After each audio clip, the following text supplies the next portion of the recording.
Infelizmente, ainda hoje Problemas, tem por exemplo, muitos né? professores dando aula Maria nos anos finais foi do para ensino a feira e fundamental, tinha R$ 10. sem Ô, serem Maria, ainda volte formados sim. em matemática, Como foi que que é o aconteceu na ideal. feira? Conta. Infelizmente, hoje ainda tem. Naquele meu tempo que eu comecei, justificava, porque, de fato, naquela época não tinha muita gente que tivesse o curso de matemática. Hoje é falta de concurso, né? Falta de outras coisas para poder ter esse professor formado na área. Então, assim, a minha experiência é que quando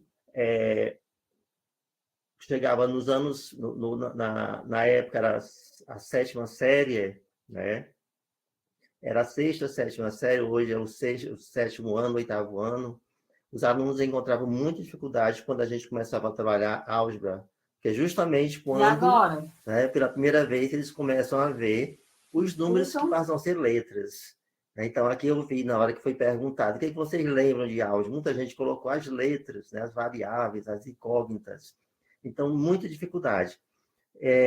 Então, a BNCC traz essa proposta de trabalhar, né, a álgebra, o pensamento algébrico, desde o primeiro ano. E por que não dizer já na educação infantil? Porque a álgebra tem muito, dos anos iniciais, a álgebra tem muito da questão das regularidades, né, do padrão.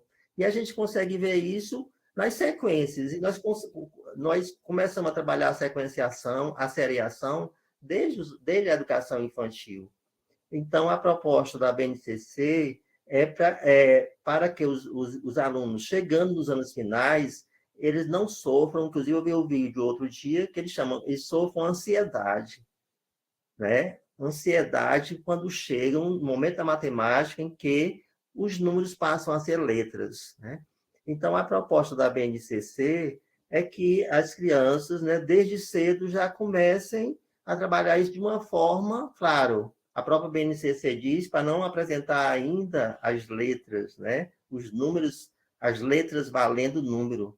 Mas há outras maneiras. Quando você, já no segundo ano, consegue trabalhar, mostrar os números pares, né? 0, 2, 4, 6, 8, 10, 12. O que se percebe aí nos números pares? Percebe-se uma regularidade, né?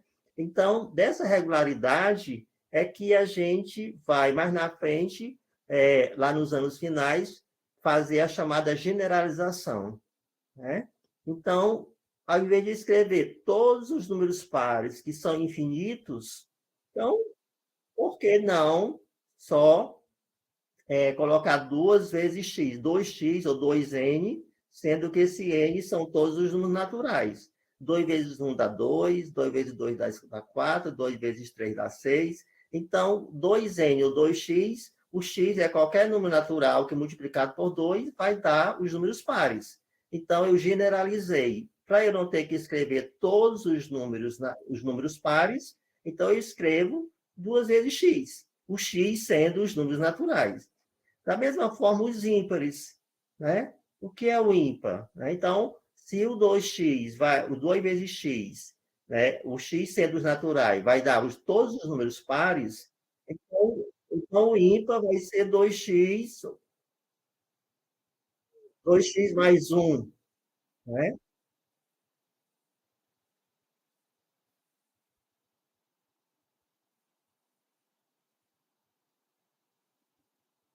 Eu não sei. O 2,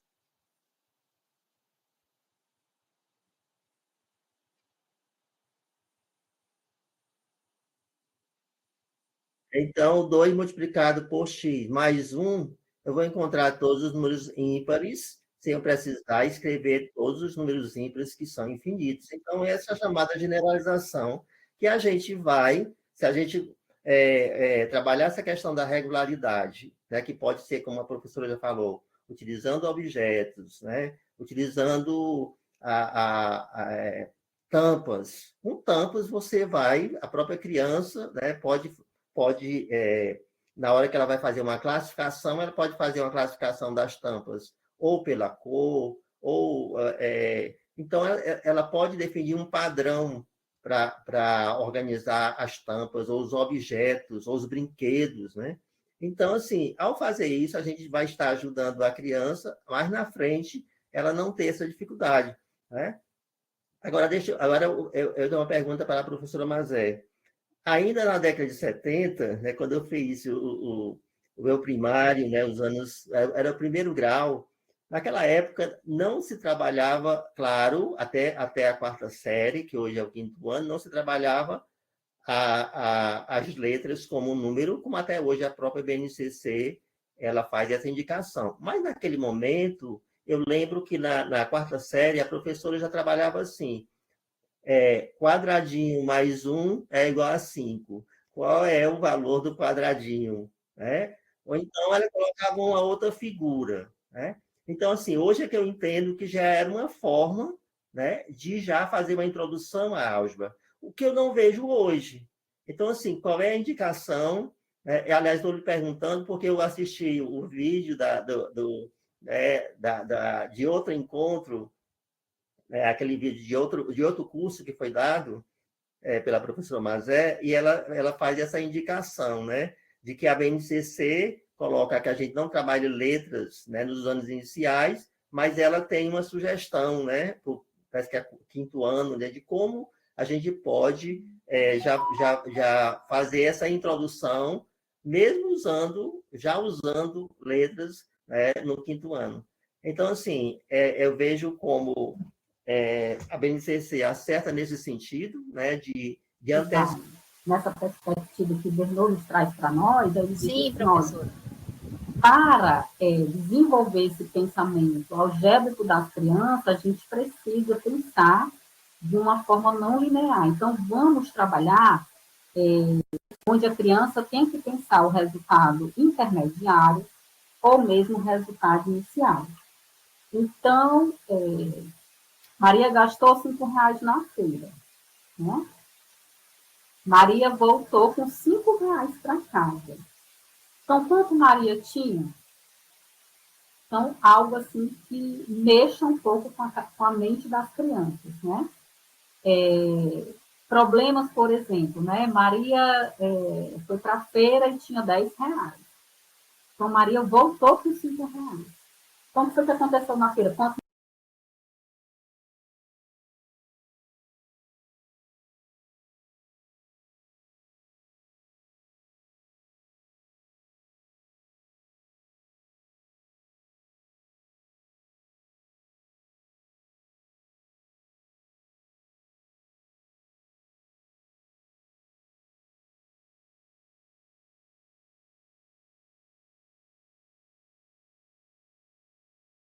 vale?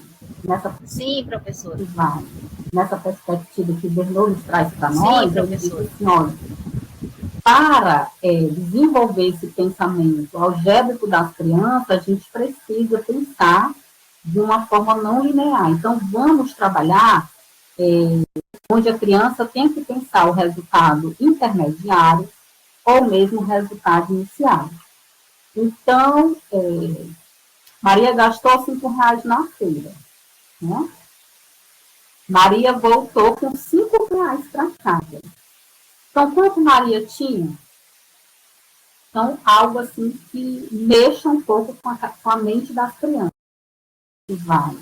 Nessa perspectiva que o Bernoulli traz para nós. Sim, professora. Nessa perspectiva que o Bernoulli traz para nós, ele diz assim, olha, para desenvolver esse pensamento algébrico das crianças, a gente precisa pensar de uma forma não linear. Então, vamos trabalhar onde a criança tem que pensar o resultado intermediário ou mesmo o resultado inicial.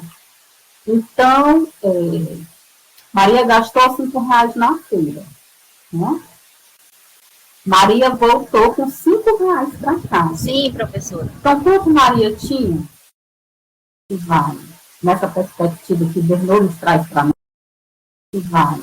Nessa perspectiva que o Bernoulli traz para nós, ele diz assim, olha, para desenvolver esse pensamento algébrico das crianças, a gente precisa pensar de uma forma não linear. Então, vamos trabalhar onde a criança tem que pensar o resultado intermediário ou mesmo o resultado inicial. Então, Maria gastou R$ 5 na feira, né? Maria voltou com R$ 5 para casa. Então, quanto Maria tinha? Então, algo assim que vale. Nessa perspectiva que o Bernoulli traz para nós, ele diz assim, olha, para que vale. Nessa perspectiva que o Bernoulli traz para nós, ele diz assim, olha, para desenvolver esse pensamento algébrico das crianças, a gente precisa pensar de uma forma não linear. Então, vamos trabalhar onde a criança tem que pensar o resultado intermediário ou mesmo o resultado inicial. Então, Maria gastou R$ 5 na feira, né? Maria voltou com R$ 5 para casa. Então, quanto Maria tinha? Então, algo assim que mexa um pouco com a mente das crianças, né? Problemas, por exemplo, né? Maria foi para a feira e tinha 10 vale. Nessa perspectiva que o Bernoulli traz para nós, ele diz assim, olha, para desenvolver esse pensamento algébrico das crianças, a gente precisa pensar de uma forma não linear. Então, vamos trabalhar onde a criança tem que pensar o resultado intermediário ou mesmo o resultado inicial. Então, Maria gastou R$ 5 na feira, né? Maria voltou com R$ 5 para casa. Então, quanto Maria tinha? Então, algo assim que mexa um pouco com a mente das crianças, né? Vale. Nessa perspectiva que o Bernoulli traz para nós, ele diz assim, olha, para desenvolver esse pensamento algébrico das crianças, a gente precisa pensar de uma forma não linear. Então, vamos trabalhar onde a criança tem que pensar o resultado intermediário ou mesmo o resultado inicial. Então, Maria gastou R$ 5 na feira, né? Maria voltou com R$ 5 para casa. Então, quanto Maria tinha? Então, algo assim que mexa um pouco vale.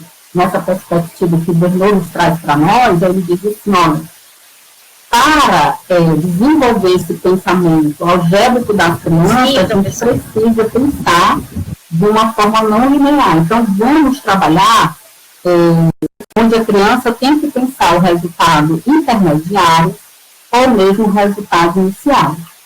Então, Maria gastou R$ 5 na feira, né? Maria voltou com R$ 5 para casa. Então, quanto Maria tinha? Então, algo assim que mexa um pouco com a mente das crianças, né? Problemas, por exemplo, né? Maria foi para a feira e tinha R$ 10. Então, Maria voltou com R$ 5. Então, o que aconteceu na feira?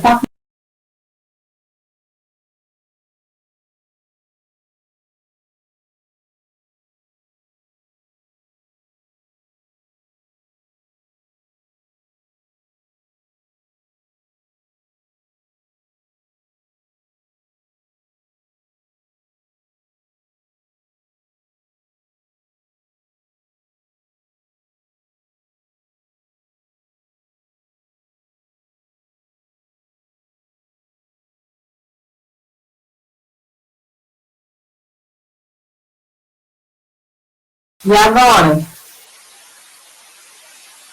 Me escutam?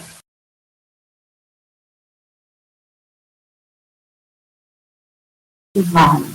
Nessa perspectiva que o Bernoulli traz para nós, ele diz assim, olha, para desenvolver esse pensamento algébrico das crianças, a gente precisa pensar de uma forma não linear. Então, vamos trabalhar onde a criança tem que pensar o resultado intermediário ou mesmo o resultado inicial. Então, Maria gastou R$ 5 na feira, né? Maria voltou com R$ 5 para casa. Então, quanto Maria tinha? Então, algo assim que mexa um pouco com a mente das crianças, né? Problemas, por exemplo, né? Maria foi para a feira e tinha R$10. Então, Maria voltou com R$5. Então, o que aconteceu na feira?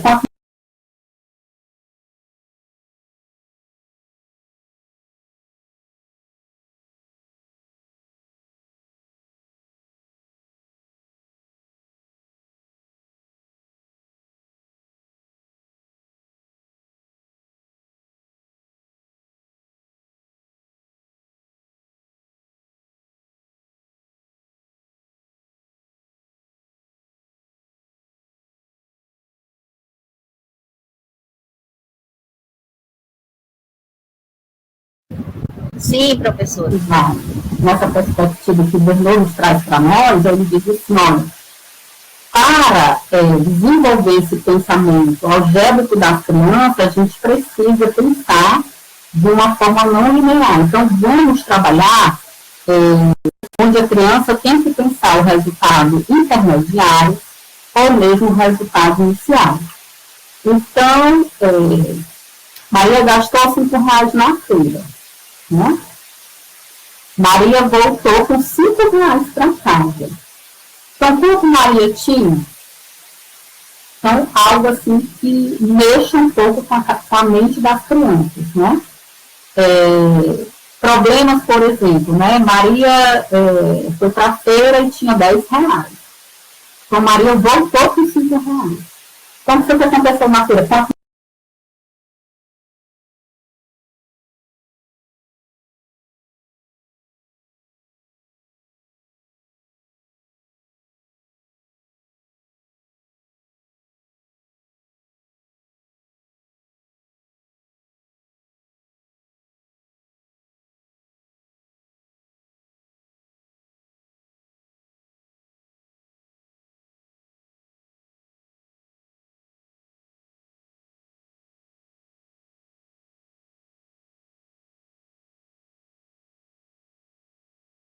E agora? Me escutam?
Nessa perspectiva que o Bernoulli traz para nós, ele diz assim, olha, sim, professora, para desenvolver esse pensamento algébrico das crianças, a gente precisa pensar de uma forma não linear. Então, vamos trabalhar onde a criança tem que pensar o resultado intermediário ou mesmo o resultado inicial.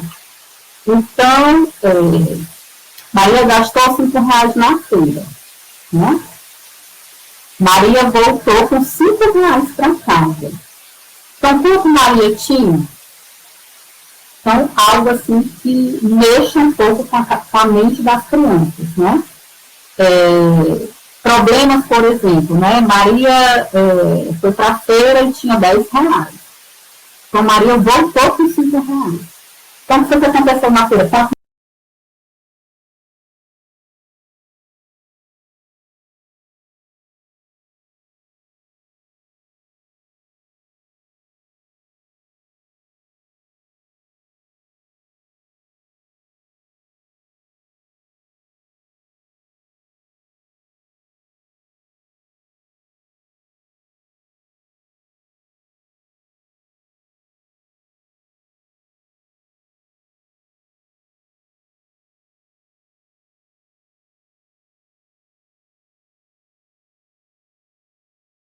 E agora?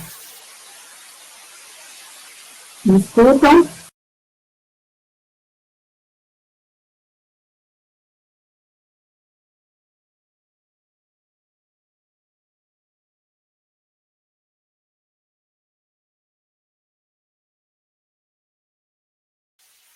Pronto. Isso aqui é um texto. Pronto. Isso aqui é um texto da Escola de Verão, tá? Ou, da Escola de Verão, misturando aqui, da nova escola.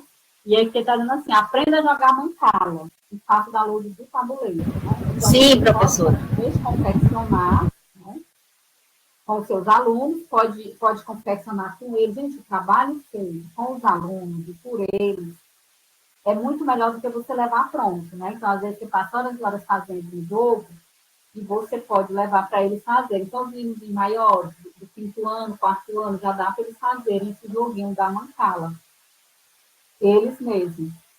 E aí você faz um jogo e aqui tem dizendo, ó, como jogar. Então, geralmente são 2 pessoas jogando, né, um de frente para o outro. Você pode pegar sementes, porque a ideia é de uma plantação. Né? Sim, professora. Então, traz essas sementes, então 36 sementes, e o tabuleiro.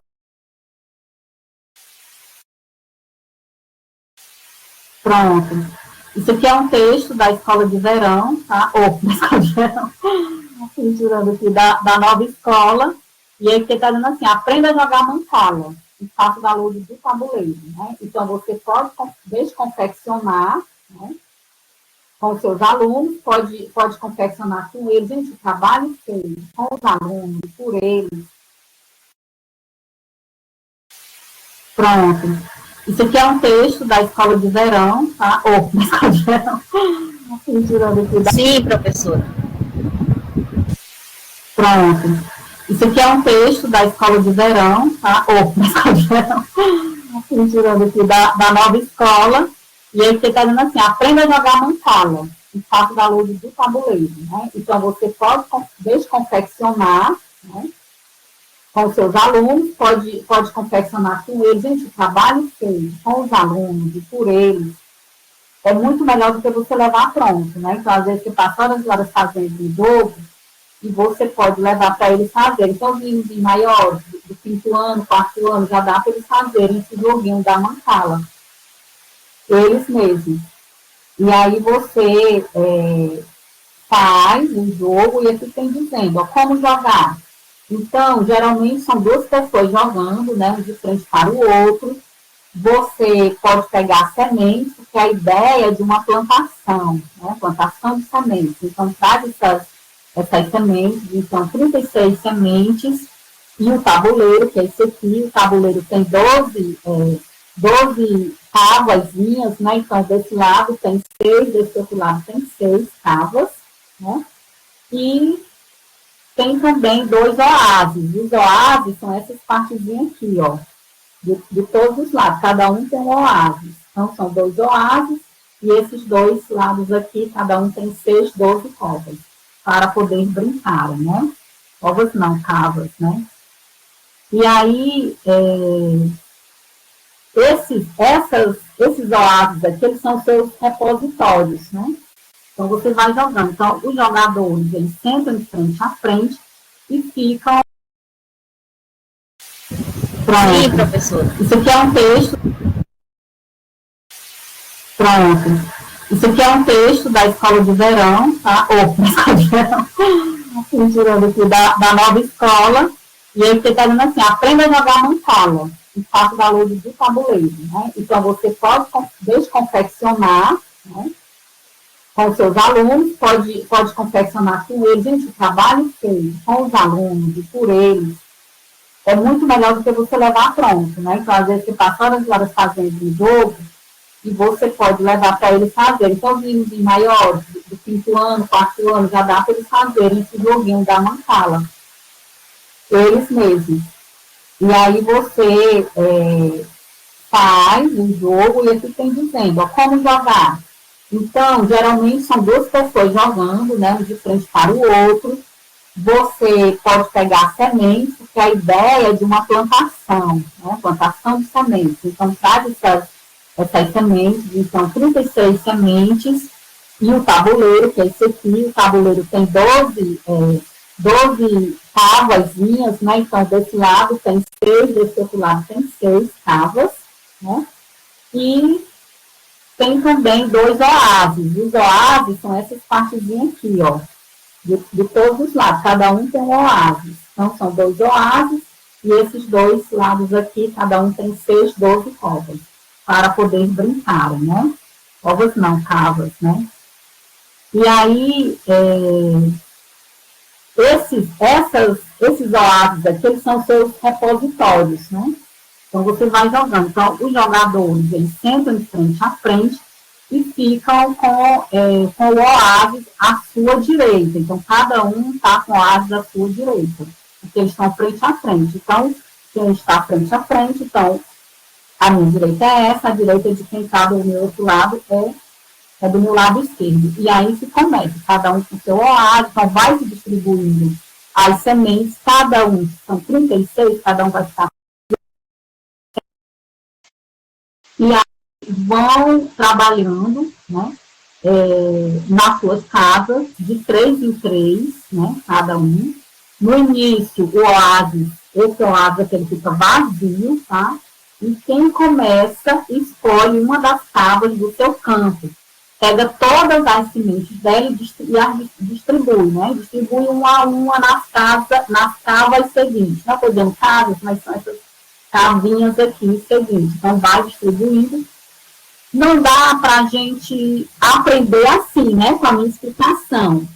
Mas dá para vocês jogarem online, tem online. Eu já passar aqui também o site online. E aí você vai... Sim, professor. Pronto.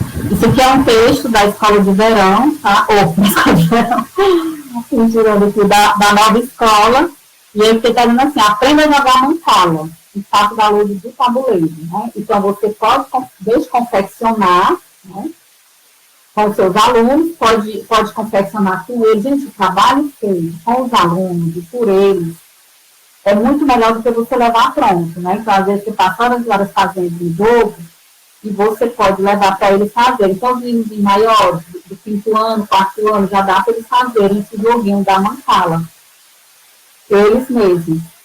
E aí você faz um jogo e aqui tem dizendo, ó, como jogar. Então, geralmente são 2 pessoas jogando, né, um de frente para o outro. Você pode pegar sementes, porque a ideia é de uma plantação, né, plantação de sementes. Então, traz essas sementes, então 36 sementes, e o tabuleiro, que é esse aqui, o tabuleiro tem 12 tábuazinhas, né? Então, desse lado tem 6, desse outro lado tem 6 tábuas, né? E tem também 2 oásis. Os oásis são essas partezinhas aqui, ó, de todos os lados. Cada um tem um oásis. Então, são 2 oásis, e esses 2 lados aqui, cada um tem 6, 12 covas, para poder brincar, né? Covas não, cavas, né? E aí, esses oásis aqui, eles são seus repositórios, né? Então, você vai jogando. Então, os jogadores, eles sentam de frente a frente e ficam com o oásis à sua direita. Então, cada um está com o oásis à sua direita, porque eles estão frente a frente. Então, quem está frente a frente, então, a minha direita é essa, a direita de quem está do meu outro lado é do meu lado esquerdo. E aí se começa, cada um com o seu oásis, então vai... Pronto. Isso aqui é um texto da Escola de Verão, tá? Sim, professora. Tirando aqui da nova escola. E ele está dizendo assim, aprenda a jogar mancala, e faça da luz do tabuleiro, né? Então, você pode desconfeccionar, né, com os seus alunos, pode confeccionar com eles. Gente, o trabalho feito com os alunos e por eles é muito melhor do que você levar pronto, né? Então, às vezes, você passa horas e horas fazendo um jogo e você pode levar para eles fazerem. Então, os meninos maiores, Pronto. Isso aqui é um texto da Escola de Verão, tá? assim, tirando aqui da nova escola, e aí você está dizendo assim, aprenda a jogar mancala, e faça valores do tabuleiro, né? Então, você pode desconfeccionar, né?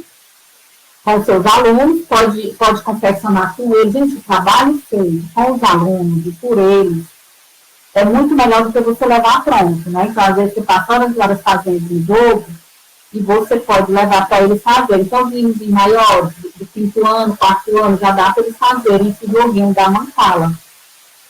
Eles mesmos. E aí você Sim, professor. faz um jogo e eles têm desenho. Pronto.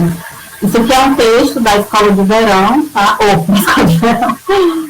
Tirando aqui da nova escola. E aí você está dizendo assim, aprenda a jogar mancala. E faça valores do tabuleiro, né? Então, você pode desconfeccionar, né? Com os seus alunos, pode confeccionar com eles. Gente, o trabalho feito com os alunos e por eles é muito melhor do que você levar pronto, né? Então, às vezes, você passa horas e horas fazendo um jogo e você pode levar para eles fazerem. Então, os meninos maiores, do 5º ano, 4º ano, já dá para eles fazerem esse joguinho da mancala. Eles mesmos. E aí você faz um jogo e aqui tem dizendo, ó, como jogar. Então, geralmente são 2 pessoas jogando, né, um de frente para o outro. Você pode pegar sementes, porque a ideia é de uma plantação, né, plantação de sementes. Então, traz essas sementes, então 36 sementes, e o tabuleiro, que é esse aqui, o tabuleiro tem 12 tábuazinhas, né? Então, desse lado tem 6, desse outro lado tem 6 tábuas, né? E tem também 2 oásis. Os oásis são essas partezinhas aqui, ó, de todos os lados. Cada um tem um oásis. Então, são 2 oásis, e esses 2 lados aqui, cada um tem 6, 12 covas, para poder brincarem, né? Covas não, cavas, né? E aí, esses oásis aqui, eles são seus repositórios, né? Então, você vai jogando. Então, os jogadores, eles sentam de frente a frente e ficam com o oásis à sua direita. Então, cada um está com o oásis à sua direita, porque eles estão frente a frente. Então, quem está frente a frente, então, a minha direita é essa, a direita de quem está do meu outro lado é do meu lado esquerdo. E aí se começa, cada um com o seu oásis, então vai se distribuindo as sementes, cada um, são 36, cada um vai estar. E aí vão trabalhando, né, nas suas casas, de 3 em 3, né, cada um. No início, o oásis, esse oásis aqui, ele fica vazio, tá? E quem começa, escolhe uma das tábuas do seu campo. Pega todas as sementes dela e as distribui, né? Distribui uma a uma nas tábuas seguintes. Não estou dizendo casas, mas são essas cavinhas aqui seguintes. Então, vai distribuindo. Não dá para a gente aprender assim, né? Com a minha explicação. Mas dá para vocês jogarem online, ter online. Eu já passar aqui também o site online. E aí você vai passando. No final, aí se a última semente cair no próprio oásis, ele pode fazer uma outra jogada, né? Então, você vai distribuindo aqui as sementes, a última caiu aqui, então você tem direito a fazer uma nova jogada. Senão, você vai perder as suas sementes, né? Então, quando as sementes se reduzirem, a ponto de não ser mais possível semear o campo, o adversário, né? Aliás, semear o campo adversário, os jogadores recolhem suas sobras, juntam ao seu oásis e contam.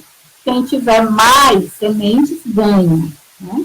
Então, quem for semeando mais, o bom semeador vai, no final, ser o ganhador.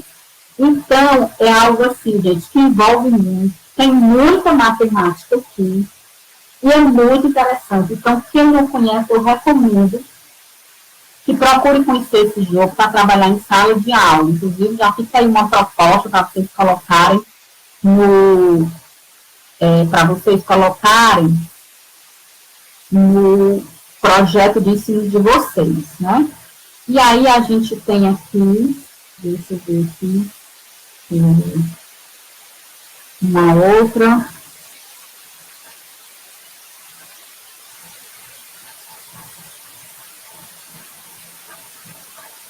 Uma outra aqui. Deixa eu botar aqui.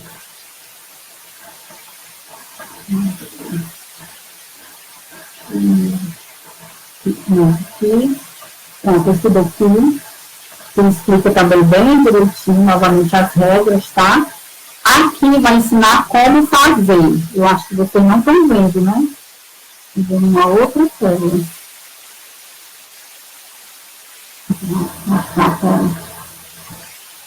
Depois eu vou colocar lá no nosso AVA para vocês verem. Aqui ensina como fazer, tá? Então, aqui vocês vão poder desenvolver o joguinho e fazer com os alunos de vocês. E aqui tem o link do jogo online. Eu vou clicar aqui e depois eu vou postar esse material lá para vocês. Deixa eu ver. Eu acho que aqui vou precisar saber aqui.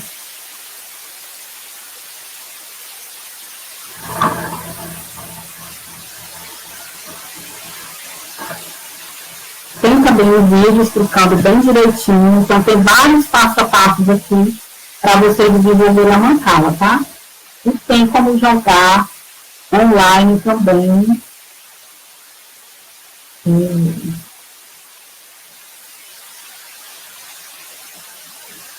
Porque aí, quem tiver a oportunidade de levar as crianças para o laboratório de informática, que estiver na escola, aquela sala inovadora, né?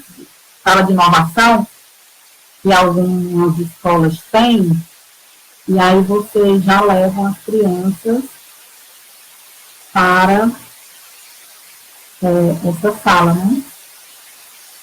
De inovação. Acho que vocês têm aí, né? Alguns de vocês na escola têm a sala de inovação? Ou não?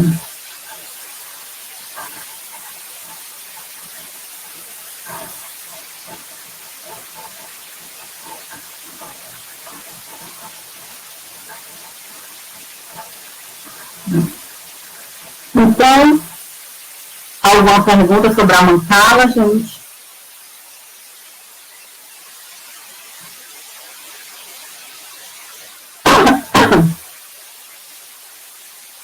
Gostaram?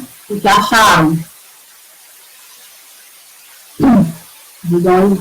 Professor, eu tenho que assistir um tutorial para entender, porque eu não entendi muito bem como é que é o jogo, não.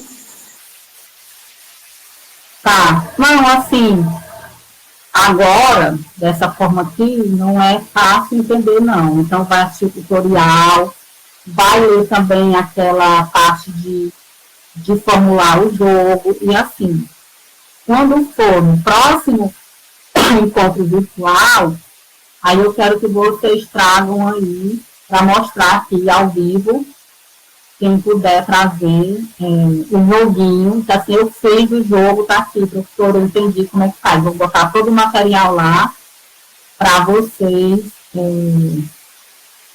fazerem. Tá? Tem uma indicação de idade, professora, para trabalhar esse jogo? Os mais velhos, né? Os pequenininhos que não entendem muito, não. Assim, quando você pega, digamos assim, como é um jogo que exige um certo raciocínio, eu penso que do quarto quinto ano é mais viável do que para os anos iniciais. Mas, nos anos iniciais também é possível. Os anos iniciais, quando eu falo, só para dizer, é o primeiro ciclo, né? Ciclo da alfabetização, primeiro ao segundo ano, dá para trabalhar. Só que você vai exigir menos, né? E ficar mais atento ao processo, porque são crianças muito pequenas. Mas, por exemplo, os alunos do quarto e do quinto ano, dá para eles jogarem muito bem. Dá para eles jogarem muito bem. Primeiro, o que vai fazer? Depois que confeccionar com esses meninos do quarto e do quinto ano, se for do primeiro e segundo ano, você vai ter que fazer. Mas se for, por exemplo, do quarto e do quinto em diante, você tem como eles fazerem o joguinho. É não é tão complicado. E aí, depois, você vai conversar com ele as regras, né? Porque não é só entregar o jogo, não. Vai conversar com eles as regras. E você, professor, você vai estar atento, porque não é o jogo pelo jogo, mas é o que esse jogo vai proporcionar para o desenvolvimento do pensamento algébrico. Então, não é só entregar o jogo, mas é observar como eles agem em relação às etapas do jogo, as regras do jogo, como é que eles trabalham o raciocínio deles para ganhar, vencer o jogo, as estratégias utilizadas. Então, é importante que você tenha uma fichazinha para que eles vão anotando as estratégias, tipo de jogadas, né? Aí eles vão fazendo as anotações para poder você acompanhar o raciocínio deles. E você entender realmente que eles estão compreendendo as regras e que eles conseguem realmente, de fato, desenvolver o jogo. Acho que o Jonatas levantou a mão. Oi, professora. É só assim uma observação. Como é interessante, assim, eu desconheci esse jogo. Não conhecia, assim como acho que muitos colegas aqui. E é interessante, assim, essa observação, porque o quanto esses jogos, quantos materiais manipuláveis, né, professor, que são interessantes para a gente aprender matemática, eles não são trabalhados em sala de aula.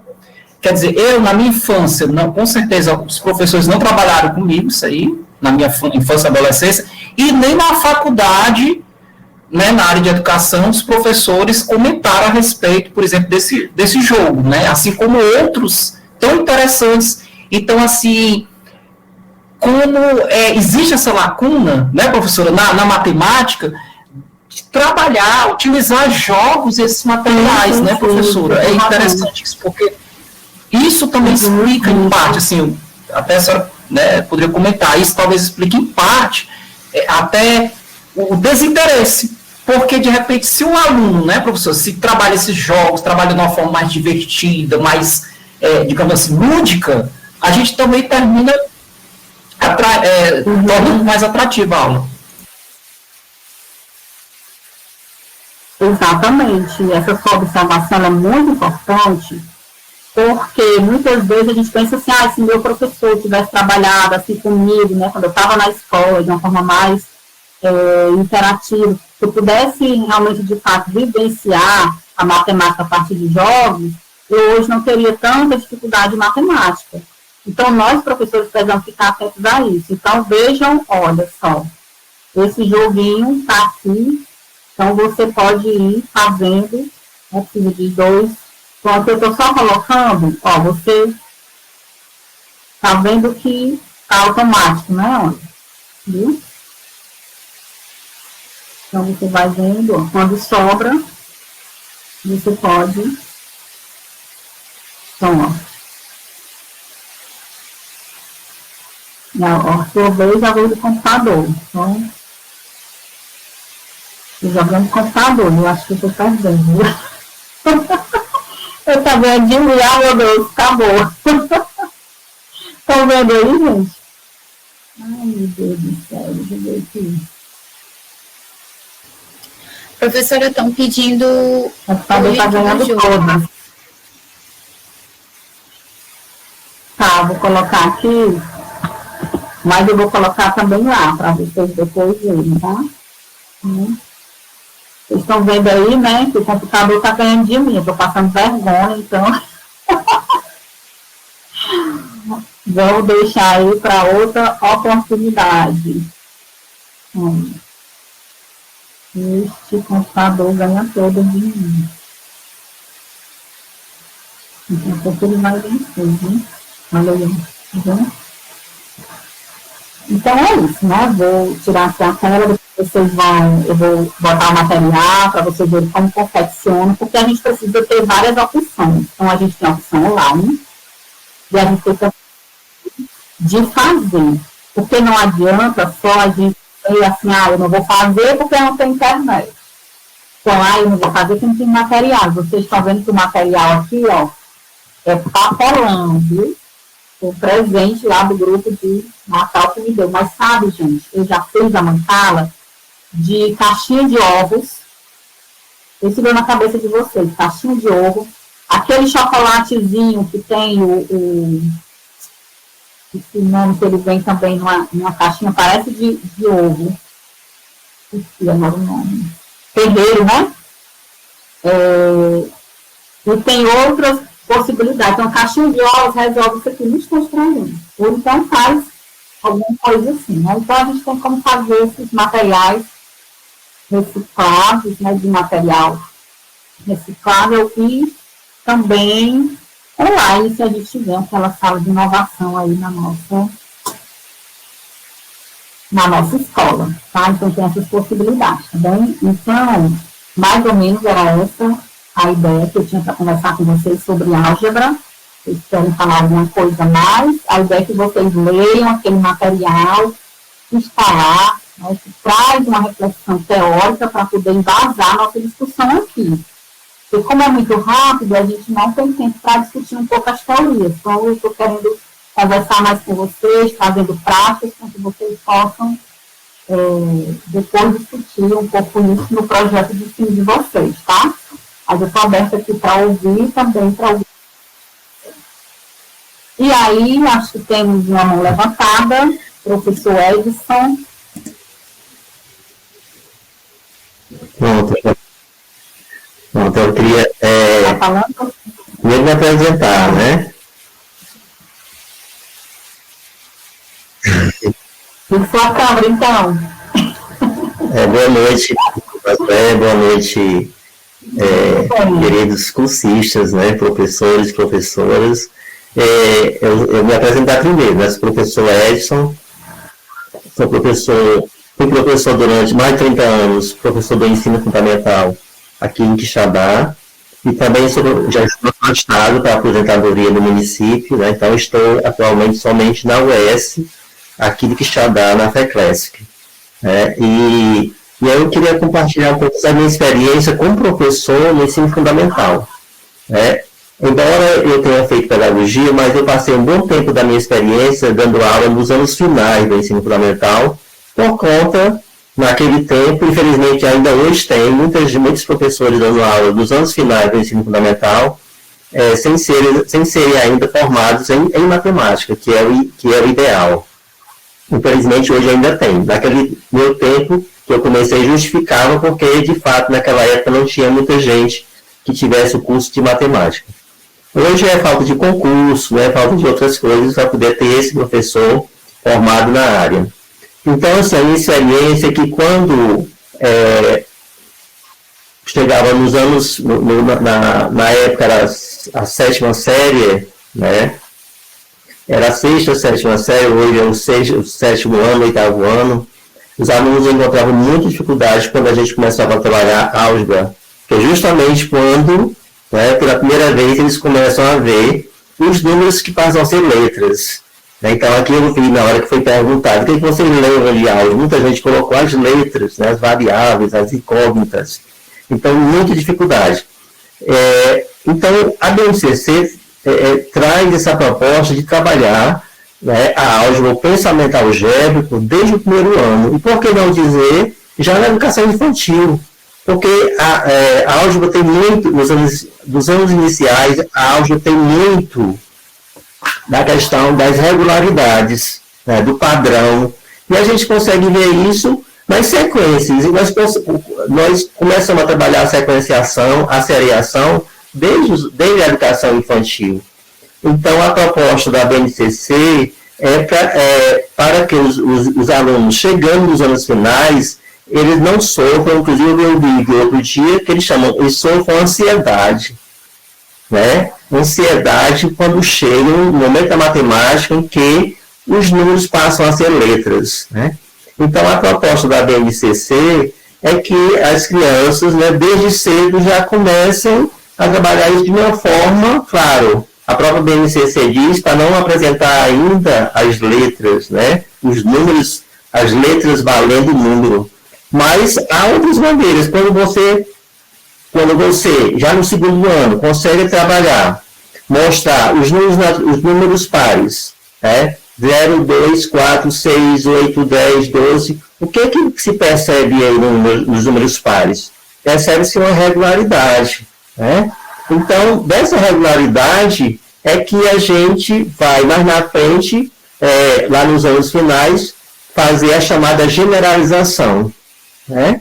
Então, ao invés de escrever todos os números pares que são infinitos, então, por que não só colocar 2 vezes x, 2x ou 2n, sendo que esse n são todos os números naturais. 2 vezes 1 dá 2, 2 vezes 2 dá 4, 2 vezes 3 dá 6. Então, 2n ou 2x, o x é qualquer número natural que multiplicado por 2 vai dar os números pares. Então, eu generalizei. Para eu não ter que escrever todos os números pares, então eu escrevo 2 vezes x. O x sendo os números naturais. Da mesma forma, os ímpares, né? O que é o ímpar? Né? Então, se o 2x, o 2 vezes x, né? O x sendo os naturais, vai dar todos os números pares, então o ímpar vai ser 2x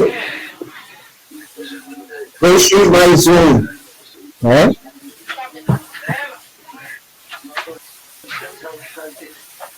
Eita, tudo explicado amanhã, né? Acho que está dando interferência, não sei. Não sei.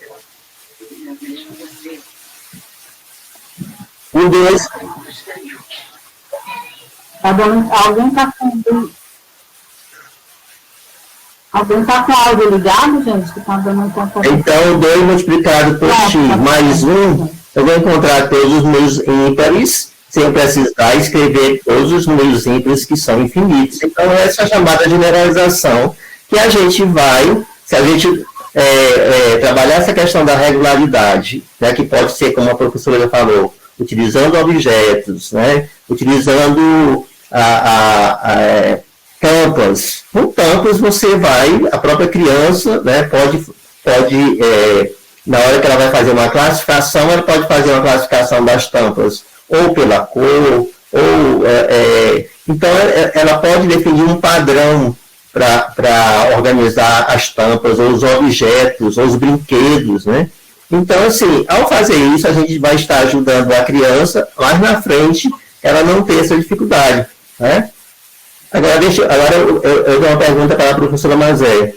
Ainda na década de 70, né, quando eu fiz o meu primário, né, os anos, era o primeiro grau, naquela época não se trabalhava, claro, até a 4ª série, que hoje é o 5º ano, não se trabalhava as letras como número, como até hoje a própria BNCC ela faz essa indicação. Mas naquele momento, eu lembro que na 4ª série a professora já trabalhava assim, quadradinho mais 1 é igual a 5. Qual é o valor do quadradinho? Né? Então ela colocava uma outra figura. Né? Então, assim, hoje é que eu entendo que já era uma forma, né, de já fazer uma introdução à álgebra. O que eu não vejo hoje. Então, assim, qual é a indicação? Aliás, estou me perguntando porque eu assisti um vídeo de outro encontro, aquele vídeo de outro curso que foi dado pela professora Mazé, e ela faz essa indicação, né, de que a BNCC coloca que a gente não trabalha em letras, né, nos anos iniciais, mas ela tem uma sugestão, né, parece que é o 5º ano, né, de como a gente pode já fazer essa introdução, mesmo usando letras, né, no 5º ano. Então, assim, eu vejo como a BNCC acerta nesse sentido, né, de antecipar. Agora, tem que ser trabalhado. Porque se não for trabalhado, a gente vai correr, então vai continuar a mesma coisa. Assim como, eu sei que a senhora ainda vai falar sobre a geometria, é outra coisa que a BNCC também antecipa. Porque, veja, quando é que eu estudei geometria, na época do meu primeiro grau? Na 5ª série, eu começava por ponto reto e plano. Quer dizer, até hoje a própria matemática ainda diz que ponto reto e plano nem existe definição para ponto reto e plano. Então, a gente começava a estudar a geometria de algo abstrato. E hoje, nós sabemos que a geometria, a professora vai falar ainda hoje, a geometria a gente começa a estudar bem na educação infantil, pelos sólidos geométricos. A criança não precisa saber ainda calcular o valor de um ângulo, mas ela já diferencia um cilindro de um cubo, né, de uma pirâmide, uma criança sabe fazer a diferença entre esses sólidos geométricos, né? Então é uma forma de já fazer essa iniciação ao pensamento geométrico desde criança, para não precisar trabalhar somente nos anos finais. Desculpa aí, acho que eu falei demais. Obrigado. Foi excelente, maravilhoso. Muito bom mesmo, a reflexão. E aí você já deu a introdução aí da geometria, né? E aí, como o professor Edson falou, a BNCC, quando nós estávamos lá nos PCMs, ela trabalhava com espaço-forma, né? Então, ela vem e traz lá na BNCC geometria. E aí, a gente precisa entender que geometria, ela está para além só, né, da plana e da espacial. Nós temos outras geometrias também que podem ser trabalhadas com as crianças, e muitos conceitos de geometria que estão lá na BNCC, que a gente precisa explorar a partir daquelas habilidades e competências. Uma coisa que eu penso que a gente falha muito quando está trabalhando a geometria, principalmente nos anos iniciais, né? Tem uma coisa que o professor Edson falou, que eu ia ver na quinta série. Quinta série que ele está falando é o 6º ano, né? Então, esse 6º ano, então quer dizer que do primeiro ao 5º ano a criança não via nada de geometria, né? Por quê? Porque a criança ficava só nas operações ali. Então, para ela, quando ela chegava ali, era um choque, né? Chegar na geometria na quinta série, que era o 6º ano, era um choque fatal. Mas aí, depois, com essas mudanças curriculares, essas reformas, desde do PCM, até também agora, mais fortemente na BNCC, porque traz a unidade geometria, nós vemos o seguinte: os livros ainda trazem uma visão de trabalhar geometria plana antes de trabalhar espacial, né? E a gente precisa entender que não existe geometria plana, né? Por exemplo, não existe nenhuma figura plana no espaço. Então, como é que a criança vai entender algo tão abstrato, algo que não existe? O que a gente faz? A gente comete uma fraude epistemológica, porque a gente mostra a figura e diz: isso aqui é um triângulo, isso aqui é um círculo, isso aqui é um quadrado para a criança. Só que não é, né? Não é plano, ali é o formato, né?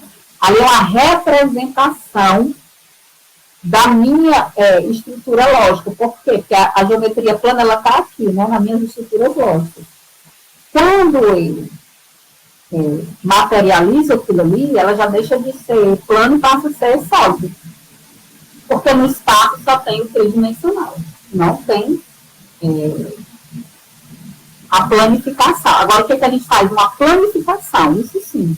Então, como é que a gente trabalha com as crianças desde os anos iniciais e até mesmo desde lá da educação infantil?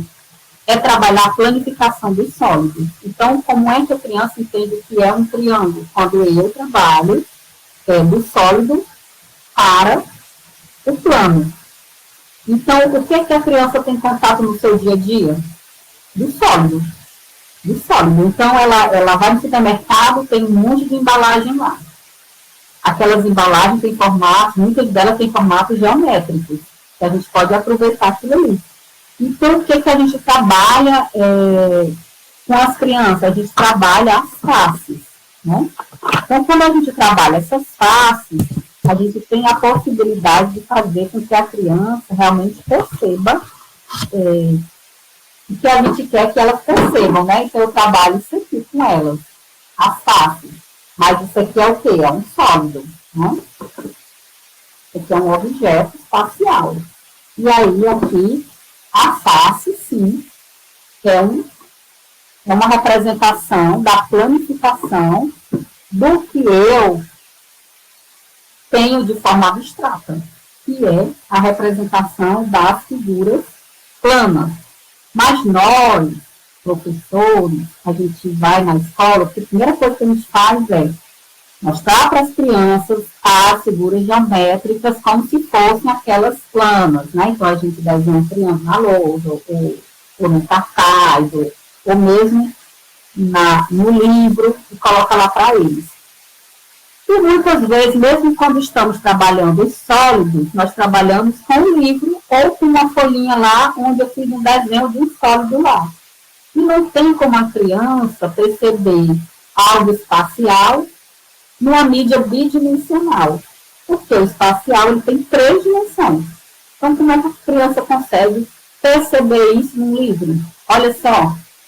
Então, nós precisamos trabalhar a partir dos sólidos e de objetos cotidianos para que as crianças possam ter uma certa familiaridade com esses objetos. E aí eles entenderem que as faces desses objetos compõem esse sólido. E aí fica muito melhor de trabalhar e muito melhor das crianças compreenderem, né, essas possibilidades. Então, a geometria, ela também tem as suas peculiaridades e nós temos também a ideia do pensamento geométrico. E aí a gente traz também uma reflexão sobre até os teóricos, né, Van Hille, teóricos porque a esposa e o marido, né, que desenvolveram uma teoria, e aí a gente chama, né, a teoria de Van Hille, onde eles vão falar das relações que a criança tem para aprender geometria. E aí eles vão trazendo toda uma reflexão de como é que as crianças começam a desenvolver o seu pensamento geométrico e fazer essa relação com as características dos objetos. Então, observando os sólidos, desses sólidos, as suas faces, dessas suas faces, ele fazendo a classificação delas, né? Falando sobre elas em relação aos seus formatos, né? E aí ampliando os conceitos, depois para ângulos e tudo mais, né? O número de faces, de arestas, né? Número de vértices, fazendo essa relação, mostrando que nós temos sólidos regulares, sólidos não regulares, mostrando que a gente tem sólidos que rolam, né? Sólidos redondos, temos sólidos que não rolam, por que eles não rolam. Então, fazendo algumas reflexões com elas sobre os objetos, também mostrando para elas que nós fazemos parte de um espaço, né? Quando a gente trabalha de geometria, a gente tem que falar de um espaço que é tridimensional, e aí mostrando para elas que nós estamos nesse espaço, que nós nos localizamos nesse espaço, que a gente tem um movimento em relação a esse espaço, e aí mostrando tudo isso para as crianças de uma forma que elas consigam compreender. Mas, quando a gente chega com um monte de figurinha, eu sei que a intenção é boa, né? Tira aquele monte de figurinha, prega na lousa, prega nas paredes, depois bota as crianças para reproduzir, né? As crianças ficam ali falando, né? O nome daquelas ditas figuras, mas eles não conseguem entender, então a gente não está realmente, de fato, criando algo que possa realmente deixar as crianças confortáveis em relação àquele conhecimento. Então, vamos pensar a geometria trabalhando a partir do sólido, né? Então, essa é a ideia. Levar para a criança, ou então pedir para ela, vamos fazer uma aula de geometria. Então, todos os alunos trazem um objeto de casa. Qualquer objeto. Então, eles levam o objeto, você monta lá uma mesa cheia de objetos lá. Agora, vamos observar as semelhanças entre os objetos. Quantas faces tem esse objeto? Qual é a face desse objeto? Né? Então, começa a trabalhar com eles. Esse objeto aqui, ele é redondo, esse objeto aqui. Vamos observar quantas faces tem esse objeto. Esse outro objeto, ele tem quantas faces. Então, vamos comparar. Quem tem mais faces? As arestas, os vértices. E uma coisa que é super importante, desde cedo, viu, gente? Nós trabalhamos o vocabulário matemático. Então, não tenham medo de falar os nomes. As crianças, elas aprendem os nomes. Quando a gente começa a enfeitar, botar nome que não existe, aí sim, depois as crianças vão se sentir prejudicadas lá na frente, né? Quando elas vão se deparar com um certo vocabulário que elas não têm familiaridade. Então, desde cedo a gente pode inserir esse vocabulário matemático na sala de aula e as crianças vão compreender o que aquilo ali vão entendendo. Sempre que elas se depararem com um objeto, né, que seja quadrangular, elas vão saber realmente, de fato, classificar esse objeto. Então, a ideia básica da geometria é a gente trabalhar a partir da planificação. E aí, depois que a gente chega, né, parte do sólido para planificar, se a gente começa a entender que aquele sólido é composto de faces, que aquelas faces têm formatos a partir dos seus lados, 3 lados, 4 lados, 5 lados, 6 lados, e assim sucessivamente, aí sim a gente pode inserir essa discussão das figuras planas e aprender, e as crianças aprenderem as faces desses objetos, né? Os formatos das faces desses objetos. E aí a gente pode fazer bingos, né? Pode fazer a composição disso, trabalhar com geoplano. Alguém conhece geoplano? Também a gente tem geoplano online. Pode trabalhar também com o Tangram. Alguém levantou a mão, Rayane? Professora, a Maria Costa perguntou assim, não sei se acho que tem outra Maria, né, aqui. Professora, por que Verneau não usa nomenclatura matemática convencional?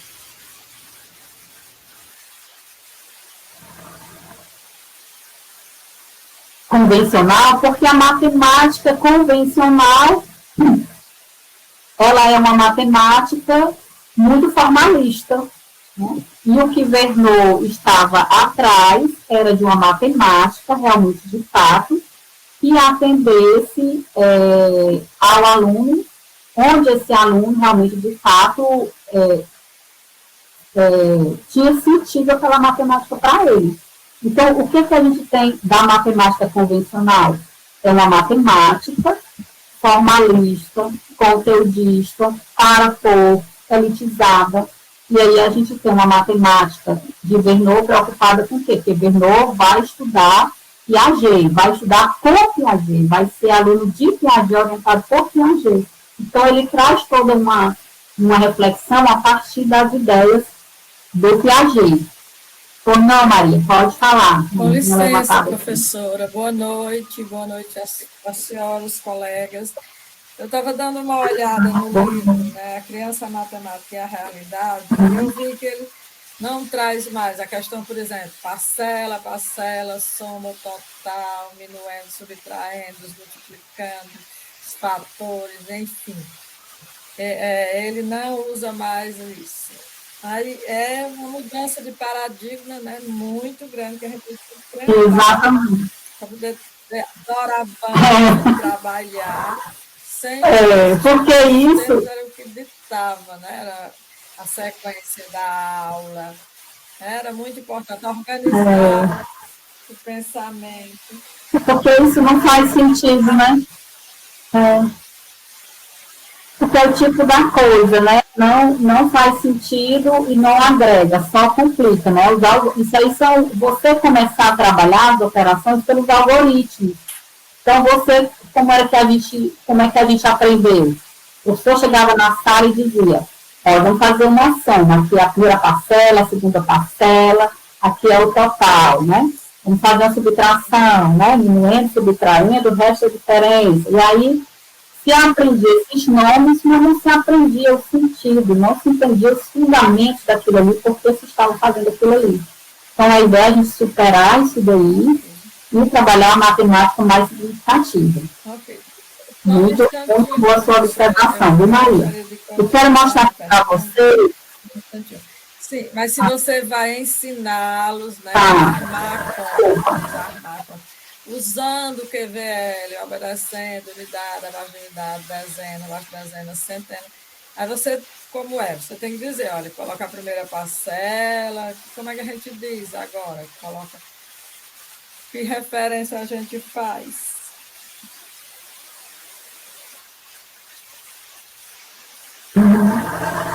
Você tem, porque é o seguinte, como é que você trabalha com o PVL, né? Você tem lá o PVL, o seu PVL é um quadro valor de lugar, o seu quadro valor de lugar tem as ordens, e eu tenho eu vou, por exemplo, somar 8 mais 2.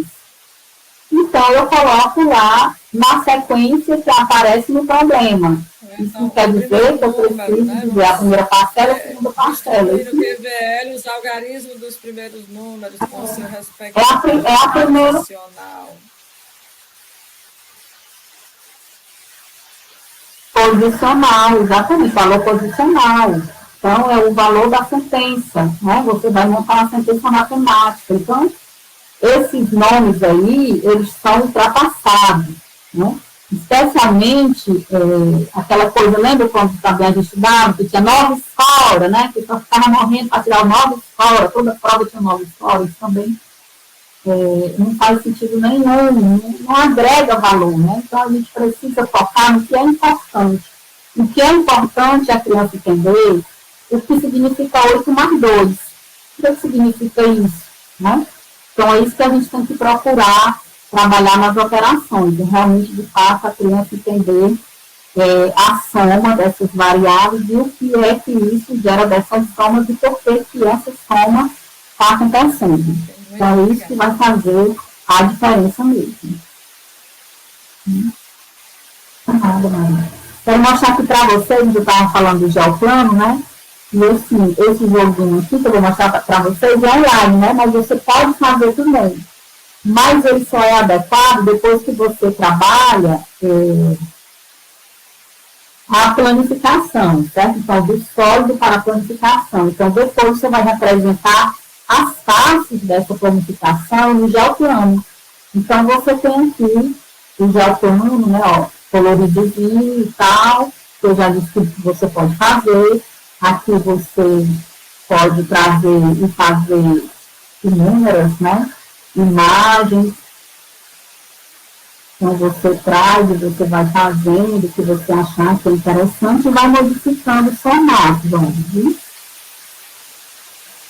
E aí, vocês já conheciam esse geoplano? Eu já vi já tinham trabalhado com ele, já ouviram falar. Era tipo bem concreto, né? Que usava aquelas lidinhas que chamava dinheiro. Pronto, aí Pronto, é a mesma coisa. Só que esse aqui é online. Muito bom pra gente usar. Isso, exatamente. Para ir formando as forminhas geométricas, né? Isso, exatamente. Olha, você pode ir formando. Você pode ver que aqui são as faces dos sólidos, né? E aí trabalhar com eles os lados, os vértices. Então, é uma oportunidade aí para você trabalhar. E aí, como a gente já está chegando quase 8h30, eu quero falar com vocês sobre as frações, né? Quem é que já ensinou fração e como é que ensina fração? Em que ano já trabalhou fração? E acha como é que se deve ensinar frações? Aberto aí a pergunta. Professora. Gente, a aula aqui é rápida, viu? Tem muita coisa e vocês têm que aprofundar na plataforma.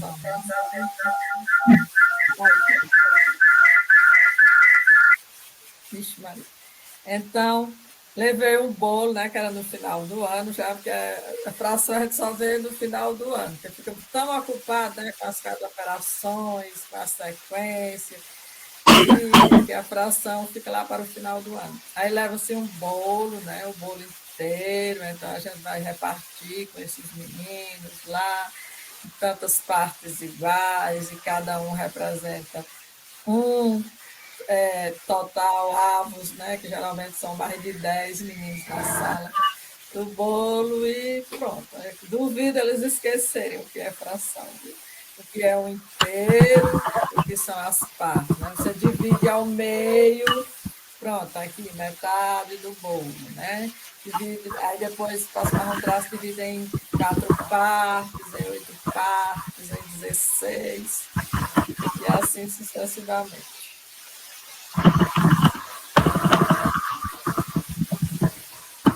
Quarto ano. E é que ano isso aí? Quarto ano, né? Muito bem. Mais alguém com alguma ideia? Mais alguma ideia? Meu povo, meus povos e minhas povas.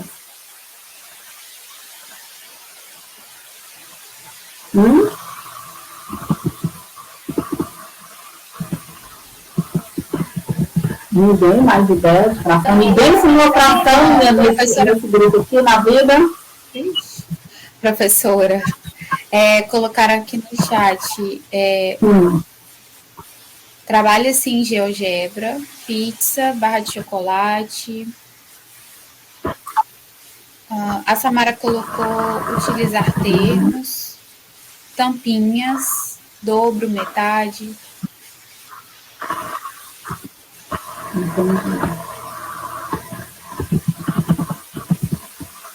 Entendi. Gente, eu disse uma coisa para vocês. Vocês não vão ficar com rabinho, não, né?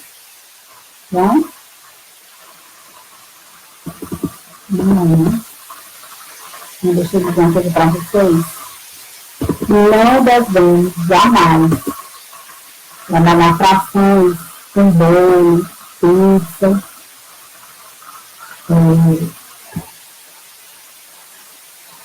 chocolate, essas coisas. Por quê? Vamos lá. Porque existe uma condição importante para existir fração. Então, para existir fração, e aí a gente vai pegar os dizeres de Piaget, né? Segundo Piaget. Para existir fração, tem algumas condições que são essenciais para a existência de fração. Então, uma delas, primeiro, é ter algo que possa ser divisível, né? E essa divisão, ela precisa ser num determinado número de partes, não pode ser qualquer parte, de qualquer jeito, mas um determinado número de partes. Né? E eu preciso esgotar o todo. Então, às vezes, quando a gente trabalha com bolo com pizza, fica resquícios, né? Os pedaços não saem o queijo. Os pedaços têm que ser o quê? Para existir fração, todas as partes vão ser iguais. Equivalentes. Não são equivalentes. Então, é preciso tomar muito cuidado. Então, essas partes desse bolo, desse chocolate, dessa pizza, de fato, são partes equivalentes, tá? Então, é preciso ser. Todas essas partes precisam ser equivalentes. Então, esse é o cuidado. E não pode ter nenhum resto. E essa parte ela deve ser, né, perceptível de outras divisões também. É importante também atentar para isso. Então, vamos lá. Quando a gente pensa em trabalhar frações, aí a gente vai dizer assim, a gente pode começar, né? Eu começo, gente, isso aqui é o numerador, isso aqui é o tracinho da fração, isso aqui é o denominador. Então, desenha a figura, metade, isso aqui é um meio, isso aqui é um meio. E aí a gente começa fazendo isso. Né? Muitas vezes, o que acontece? Para a criança aprender fração, ela precisa ser conservativa diária. Lembra quando a gente falou da conservação de números? Né? Então, assim, como o nosso pensamento ele é aritmético, inicialmente, então a gente aprende a contar. Né? Depois, a gente vai para algo que é contínuo. Então, por exemplo, a gente sai de algo que é unidade, e aí a gente chama isso de uma grandeza discreta, e aí a gente vai para uma grandeza contínua, que aí são as áreas. Né? Então, a gente sai da unidade para a área. Então, há uma mudança aí de pensamento. Que é muito, vamos dizer assim, a fração, ela traz um pensamento mais vigoroso para a criança. Lembre-se que a criança estava trabalhando com 1, 2, 3, né? Com esses números inteiros naturais.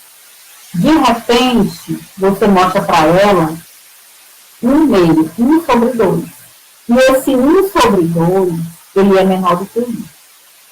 E que por mais que eu some, né, 1 mais 2 mais 3 mais tal, sempre a soma vai dar o quê? O todo.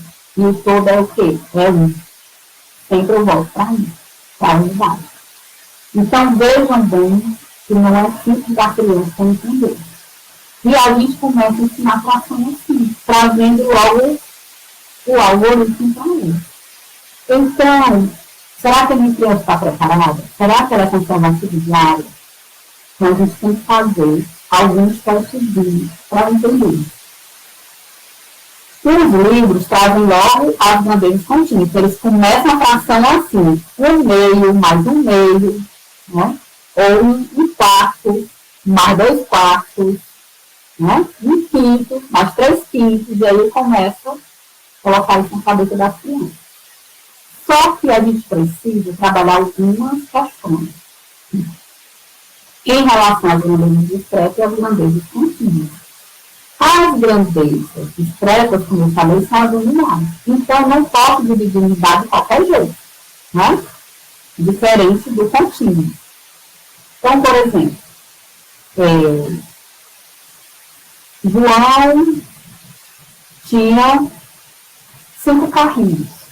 E ele precisava dividir de forma igual para o seu irmão. Todos tinham que ganhar a mesma quantidade de carrinhos. Só que veja bem, se ele tinha 5 carrinhos e tinha um irmão para dividir em partes iguais, era possível fazer isso? É possível? 5 carrinhos para 2 pessoas e eles receberem a mesma quantidade? Aí eles teriam que dividir um carrinho no meio. Dividindo esse carrinho no meio, esse carrinho perde o quê? A sua funcionalidade.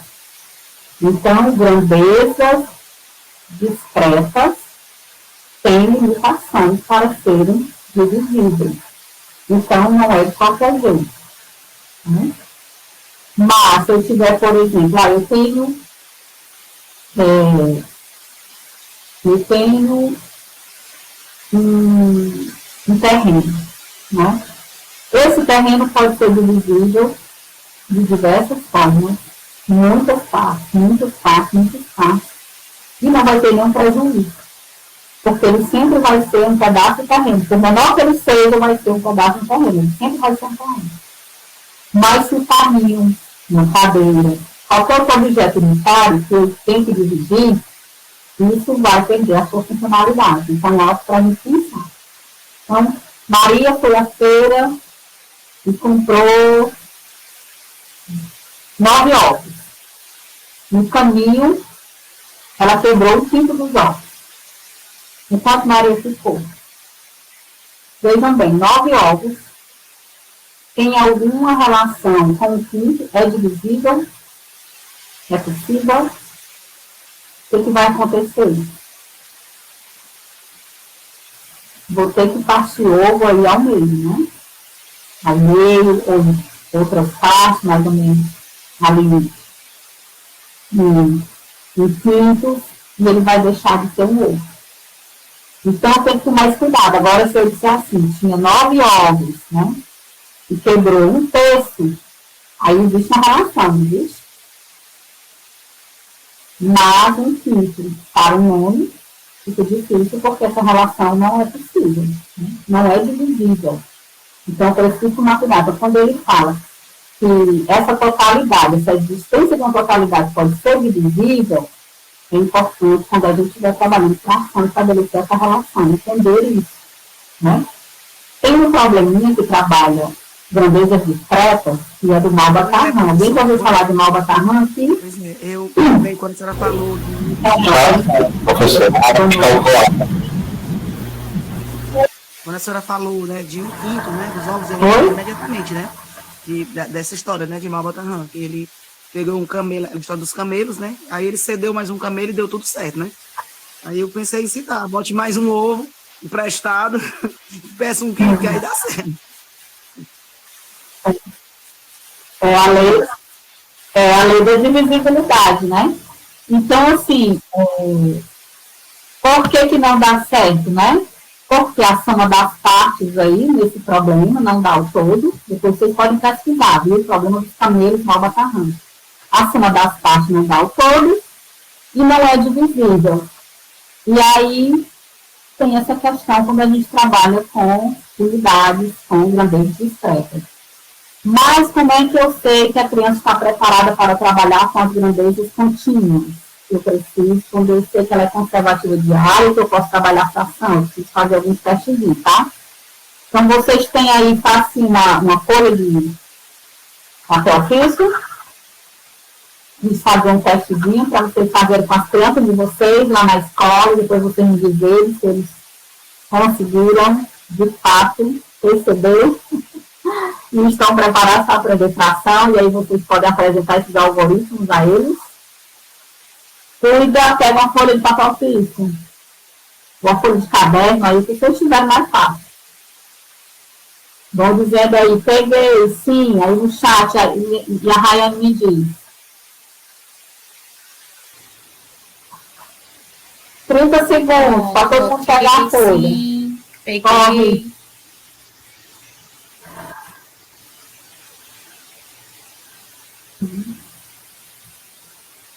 Então, vamos lá, gente. Ó, primeiro passo, vamos dobrar essa folha aqui ao meio, tá? Então, assim. Vamos dobrá-la aqui ao meio, tá?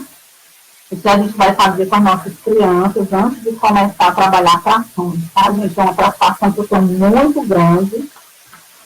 É com ensino de frações, porque as pessoas chegam no ensino superior e elas não sabem o que é fração, tá? Não sabem. E quando eu digo não sabe, é para ensinar, né? Para ministrar uma aula sobre frações. Então, vamos cortá-la aqui ao meio, tá?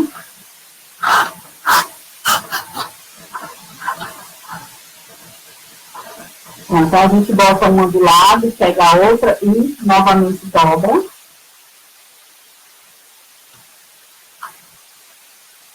Isso tudo é a criança que faz, viu? Todo trabalho é a criança. Então, quem é que está dobrando direitinho é a criança, não é o professor.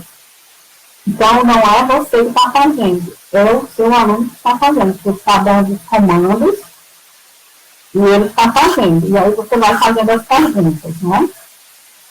Então, vejam bem que você tem essas duas folhinhas que a gente acabou de cortar, tá? E aí, a primeira pergunta é que a gente faz aos alunos, por exemplo, essa parte aqui da folha, né?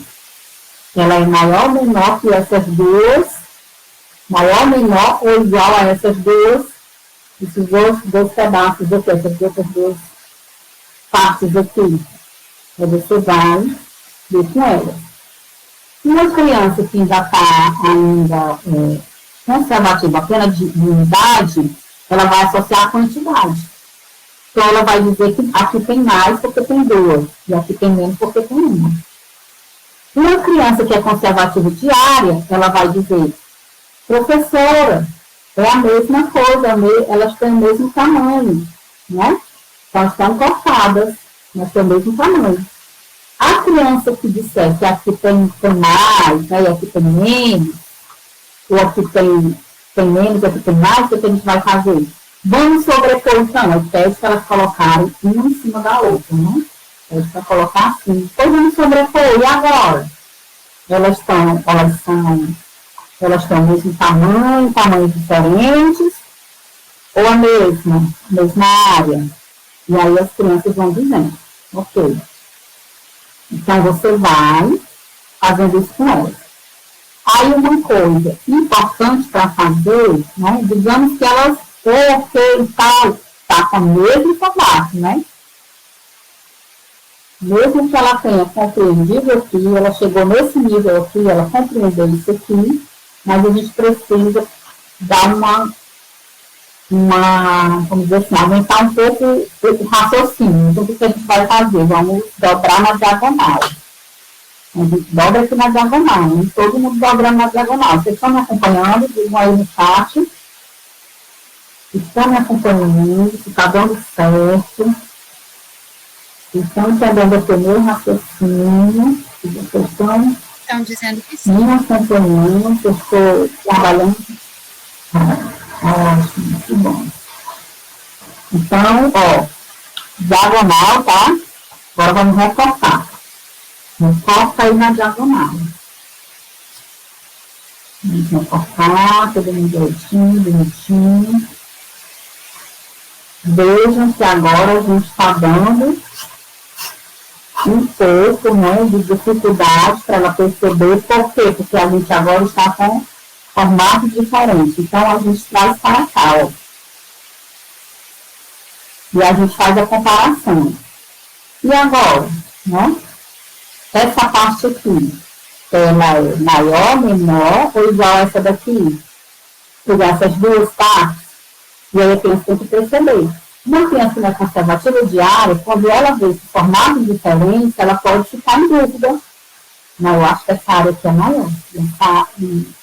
Né? Porque essa daqui é menor. Pois essa maior, essa é menor. Então, quem, por exemplo, quando está em casa, quer mudar o móvel de lugar, e às vezes olha e diz assim, será que esse móvel cabe nesse espaço? Alguém já ficou em dúvida? E aí o que faz para poder saber se aquele móvel cabe naquele espaço? Você tem uma noção diária em relação ao objeto, ao móvel que você tem que colocar naquele espaço, ou você não tem e aí precisa de um instrumento para poder verificar, ou usa algum artefato, eu vou contar as cerâmicas. E aí eu sei se vai dar ou não. Então, são essas questões que a gente vai, ó, discutir com as crianças. Então, vejam que aqui eu tenho um formato diferente. Vocês já tinham pensado sobre isso, já tinham feito alguma atividade parecida com essa. Então, se a criança duvidar que é a mesma área, o que a criança tem que fazer? Sobrepor. Tá? Sobrepor. Então, quando é que eu vou começar a trabalhar frações contínuas com as crianças? É quando a criança é conservativa diária. Antes, a criança conservativa apenas de número, de quantidade, eu preciso tomar cuidado nas divisões. Quando a gente está trabalhando, uma coisa importante, quando a gente está trabalhando, a gente falou muito hoje aqui de generalização, quando a gente está trabalhando, por exemplo, com divisão, é muito comum a gente começar fazendo divisões exatas, né? E a divisão exata é uma possibilidade particular da divisão.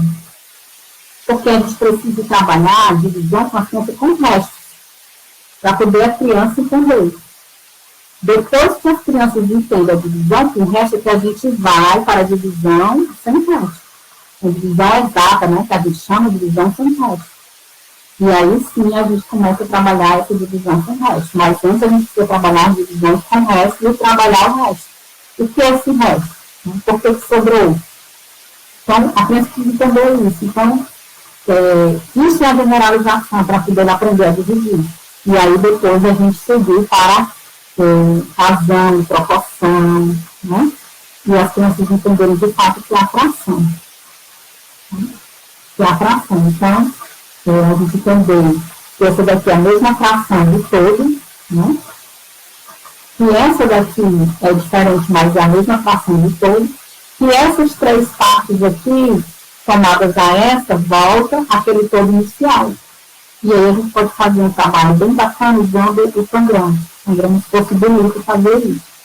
E aí a gente não pode, não deve, começar a trabalhar fração, por exemplo, estou aqui trabalhando frações com soma de fração com denominadores diferentes. E aí eu lanço em tal domínio C, né? O que a criança precisa entender? A criança precisa saber a equivalência das frações, então trabalhar sempre a partir da equivalência. Né? Com a criança aprendendo a equivalência das frações, ela consegue resolver qualquer operação. Então, eu recomendo também vocês lerem a minha dissertação, de mestrado, que é tudo sobre fração, tem fração lá de tudo quanto é jeito. Inclusive, para a gente entender que não deve começar a trabalhar fração em momento algum, trazendo logo na primeira aula os algoritmos. Mas primeiro compreendendo, né, que na sequência PEDAT a gente vai chamar de platô, né? Esse platô é um nivelamento, né, de certa forma, dos conhecimentos que os alunos trazem para que eles possam receber o novo conhecimento. Então, eu preparo meus alunos para receber as frações. E qualquer outro conhecimento, né? Não só as frações, mas qualquer outro conhecimento. Mas de forma que eu não posso chegar na minha sala de aula sem compreender de fato se as crianças estão preparadas para aquele conteúdo. Porque senão eles vão ficar desinteressados, eles não vão participar da aula. E mesmo que eles consigam reproduzir naquela aula aquele conhecimento, eles não entenderam, eles não compreenderam. Então, isso não é importante para ninguém, né? Para nós, forma nenhuma. E aí também a gente continuando com as frações, a gente pode, vamos fazer umas tirinhas aqui, tá? Já a gente fez lá na nossa aula passada, vamos fazer aqui umas tirinhas. Uma coisa que a gente, como eu falei, para a gente trabalhar equivalência de frações, além da gente trabalhar com Tangram, com excelente material para se trabalhar, nós temos também a escala Kuznets, que também é muito boa, e também temos a regra de frações. A regra de frações, ela é muito boa. Tem muita gente que usa disco de fração, não acho que seja adequado, eu acho que a regra de fração é melhor. Então, a gente pode pegar uma tirinha 10 e vamos dobrar o meio. A gente pode dobrar o meio, tá? E aí a gente pode pedir para as crianças representarem, né? Então, se a gente dobrou o meio, você está metade, você está metade, né? Como é que a gente representa a metade nas frações, né? E aí começa com isso, que já é um processo mais avançado. E aí você pode dizer, pois vamos agora, e aí a gente está trabalhando aqui equivalente, então a gente dobra novamente, dobrou novamente, e a gente também pode até pedir para eles irem pintando. Então, dobrou novamente, ele dobrou novamente, agora eu tenho 4 partezinhas, né? Aí lembra o seguinte, aquela parte que era o meio, agora aquela parte é equivalente a quanto? Aquela parte que era o meio, agora ela equivale a quanto? Coloca aí no chat. Colocaram? A Samara colocou 1/4. Maria Costa, 2/4. Aquela? 2/4. Muito bem, então aquela parte que era o meio, agora ela é o quê? 2/4, né? Agora vamos novamente dobrar, novamente ao meio. Novamente ao meio, dobrando, né? E a criança vai percebendo, olha. E aí a gente pode pintar, que é para diferenciar, né? Então, aquela parte que eu tinha dito no começo, que era o meio, que depois ela se transformou em 2/4, agora ela se transformou em 3. Em que, gente, agora? 4/8. 4/8, né? E aí a criança, você vai trabalhando com ela a equivalência de frações. 1/2, 2/4, 4/8, né? E aí a criança vai percebendo isso. Então, a gente precisa trabalhar com equivalência. E aqui a gente fez 1/4, mas a gente pode pegar, por exemplo, esse outro aqui, vamos fazer os terços, né? Então, vamos pegar essa coisinha, vamos dobrar aqui e vamos fazer em 3 partes. Tá? Então, a gente já avançou aqui nas nossas frações, já dobramos aqui em 3 partes, né? Então, cada parte dessa representa o quê? Então, veja, a gente está trabalhando frações e até agora a gente não escreveu nada, não botou nada na lousa, né? Não fez um numerador, um tracinho, um denominador, mas a gente está trabalhando frações. E as pessoas estão compreendendo de fato como é que isso depois vai ser trabalhado naquelas situações, problemas que estão lá no livro delas, né? Então, dobrou aqui em 3. Agora eu dobro novamente em 3. Vamos ver o que acontece, dobrando novamente em 3, né? Então, a gente vai fazendo isso. E era 3, dobra novamente em 3, e aí a gente imagina, o que aconteceu? Dobrou em 3, e agora? Quantas partes tem? Né? E assim a gente vai fazendo todo o trabalho realizado pela criança. Aqui a gente não pintou, mas é bom na sala de aula ir pintando as partes que a gente está tratando como equivalentes para eles entenderem. Que a parte que ele pintou é a parte que ele vai compreendendo, e isso vai ficando bem visível para ele, essa questão da equivalência das frações. Então, a recomendação é que se trabalhe as frações por meio da equivalência, né? Equivalência. E não trazendo os algoritmos, não trazendo a ideia do MMC. Por quê? Porque é muito importante que as crianças compreendam. Lembrem-se bem, as fórmulas, elas podem trazer um resultado ali imediato. Mas aquele resultado imediato ali, ele rapidamente será esquecido. É tanto que a gente vê muito quando chega o pessoal no ensino médio, não sabe fração. Não sabe. Porque teve um aprendizado ali, aquele imediato, aquela coisa que ficou na superficialidade, e o conhecimento se foi depois que fez a prova, depois que terminou o ano, não se transformou em saber, não aprendeu. Então não adiantou, né? E aí é como se nunca na vida eles tivessem visto. Uma vez, eu me lembro de depoimento de uma professora, ela dizendo que ela ficava numa sala, e na sala anterior tinha uma turma, né, que a professora passava a aula toda, mais 1, 2, mais 2, 3. Então, ela escutava muito, a professora trabalhava muito, atabuada muito. E essa turma depois, no ano seguinte, foi ser aluno dela. E aí ela foi falar, vocês viram, atabuada e tal. Não, professora, a gente nunca viu isso, não. E ela estava fazendo a mesma coisa que a professora tinha feito, mas só com os alunos dizendo que nunca tinha visto aquilo na vida. Então, não faz sentido, vai esquecer. Vai esquecer. Então, a gente precisa tomar muito cuidado para que esses conhecimentos, de fato, eles sejam bases para que eles evoluam nesse aprendizado. O professor Edson colocou no chat que o Fraxona, não sei se é assim que se fala, é um material muito bom para trabalhar equivalências de frações. E a Liliane Parente, ela disse que está acompanhando a aula e está achando excelente a explicação, com simplicidade e eficiência, parabenizou a senhora. E eu também tenho um pequeno relato, né, porque eu durante o meu ensino fundamental, anos iniciais, eu tive muita dificuldade em compreender divisão. Desde a operação, que aí já dificultou a questão das frações. Eu gravava, tinha uma boa memória nesse sentido, mas eu nunca compreendi. Então, chegava algumas situações de problemas matemáticos mesmo, que eu sentia muita dificuldade. E que chegou até o ensino médio, que eu tive muita dificuldade em entender, compreender trigonometria, né?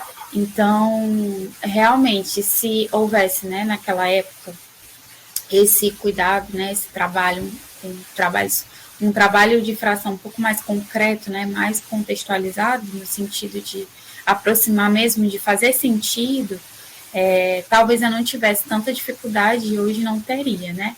Aí, quando a senhora estava falando do móvel, eu achei engraçado que a Sônia Feijó, né? Acho que é isso o nome dela. A senhora falou assim, o que você faz quando você não consegue mudar de lugar? Eu conto as cerâmicas. E eu faço assim, eu pego o cabo de vassoura, meço para poder ver se cabe ou não, né? Que são as estratégias, né? Mas isso reflete essa dificuldade que a gente teve durante a nossa idade escolar, né, de estar lá nessa aprendizagem, né, de compreender mesmo o conceito de número, essa questão da fração, né, o que dificulta até hoje a nossa vida, né, que a gente traz essas dificuldades ainda mesmo já adultos, né. Aí o Jonatas botou assim, as avaliações externas, PISA, SAEB, SPAES, mostram o quanto nossos estudantes não sabem fração. É exatamente isso, viu, gente? É impressionante, mas e é assim, o conhecimento que ele é importante para outros conhecimentos matemáticos lá adiante. Então, a gente tem um papel muito forte aí de trabalhar bem esse conteúdo. Porque, olha, eu vou citar aqui um problema matemático de fração, esse é um problema bem antigo, já faz 21 anos, esse problema foi de vestibular da UFC, 2004. O problema dizia assim, resolva a soma de frações. 1 mais 1/2 mais 1/3 mais 1/6. E isso, 40% ou mais dos alunos zeraram nesse item. E eles não precisavam fazer nenhuma conta, eles só precisavam saber a equivalência. Quanto é que dá, pessoal? Rapidamente aí, é proibido fazer INC, não pode.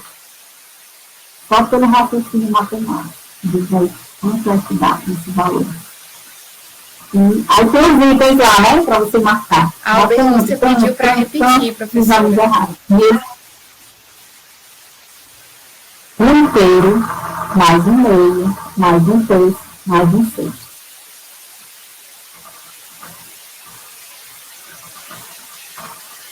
Nós trabalhamos hoje a equivalência de fração, então ninguém pode sair aqui errando essa conta. Está falando de equivalência. Tá? Maria respondeu 2. Bora, cuida. Muito bem, Maria. É exatamente isso. 2, né? 2. Dá 2 inteiros. Muito bem.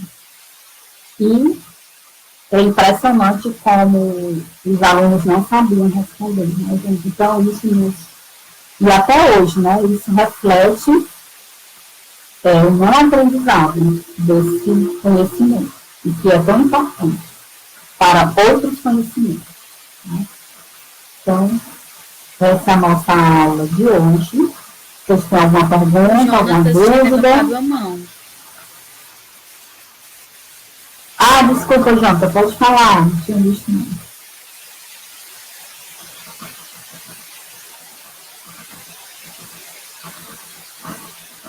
Tô ouvindo não, Janta tá falando? Não. Jonatas. Cadê você, Jonatas? Liga o microfone. Tá não, Raulina. Aí a Alberlúcia falou assim, poderia repetir essa questão novamente? Gostaria de compreender melhor.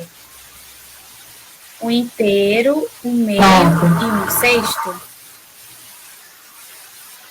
Não, é 1/2, 1/2, 1/3 e 1/6. Então, que dá a soma. Ela disse que entendeu agora. E aí a gente pode fazer, sem fazer uma conta, né? Se você souber equivalente, você faz pela equivalência. Lembra quando a gente fez aqui, a gente fez uma sobreposição, começou com o meio, depois a gente trouxe o terço, né?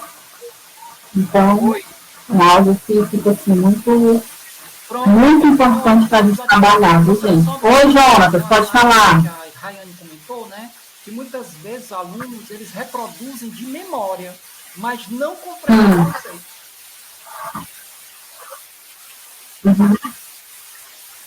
Pronto, exatamente. É isso que a gente precisa combater, viu? Nós precisamos combater isso. Essa questão, a memória, gente, ela faz parte do nosso aprendizado. Mas as coisas não podem ser apenas memorizadas, elas precisam ser compreendidas. E se elas ficam na nossa memória de curto prazo, elas vão servir para a prova. Alguém já fez uma prova, e quando terminou a prova, alguém perguntou assim, e aí, como é que foi? Sei lá, não me lembro das minhas questões que tinha. porque você colocou tudo aqui na sua memória de curto prazo para fazer aquilo ali, porque você não tinha compreensão, você memorizou, você não aprendeu. Né? Só lembrando, professora Mazé, que você falou de trabalhar a fração com o Tangram. E aí, por mais de uma vez, em turma de pedagogia, eu já trabalhei o Tangram, e aí puxando para a fração. E uma pergunta que mostra claramente a dificuldade que as pessoas têm em relação à matemática e à fração, de modo mais específico, porque a pergunta básica, do conceito de fração, eu pergunto, o triângulo, o Tangram tem 2 triângulos maiores, né? E é uma pergunta básica. A primeira, o triângulo maior do Tangram representa que fração, né? O Tangram maior, que fração ele representa do Tangram? E aí, a resposta, não sei se deixa aqui, para depois a turma responder, mas a resposta... Deixa aí. Então, o triângulo maior, são 2 triângulos grandes no Tangram. Então, o triângulo maior representa que fração, né, do Tangram todo?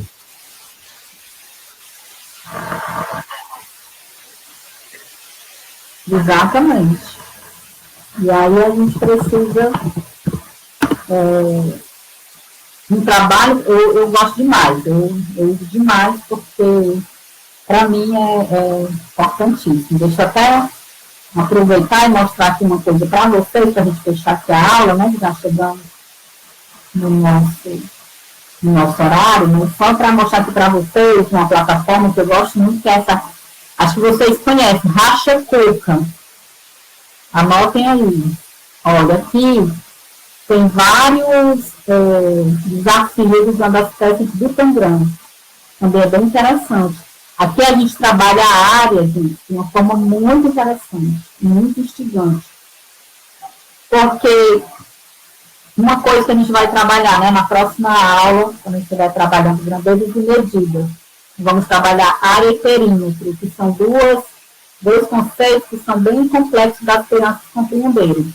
E vocês podem mexer bastante aqui, e vocês podem observar o seguinte, como aqui são as 7 peças do Tangram, todos os desafios, então todas as imagens aqui têm a mesma... Através do chat, a mesma... Entenderam, Rayane? Muito bem, mesma área.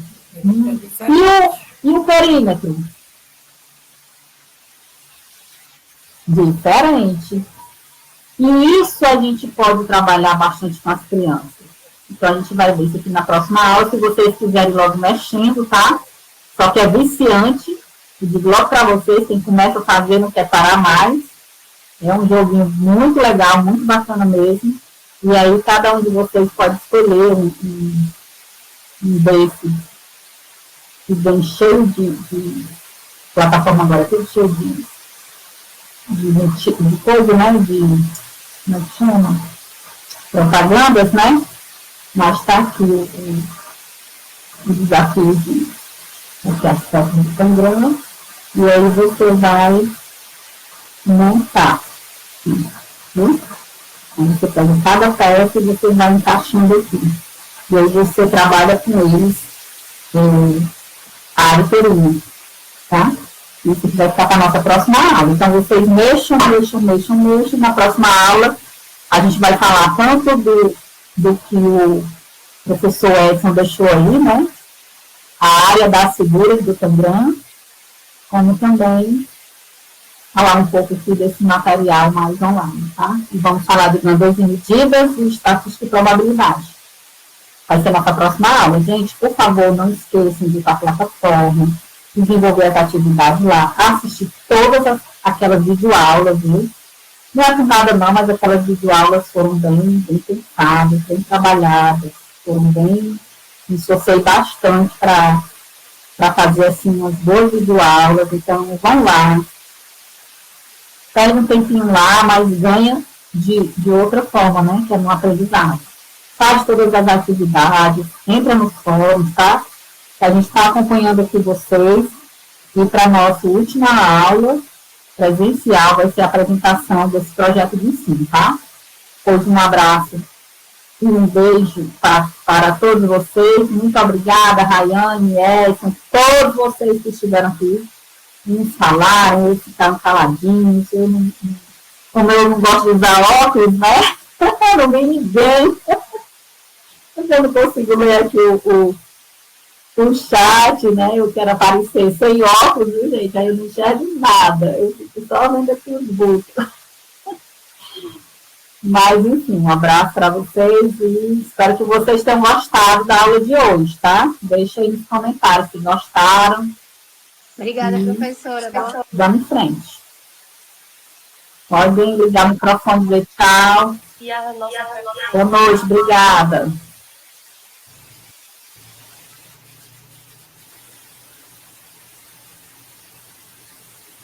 Professora, perguntaram sobre a lista de presença.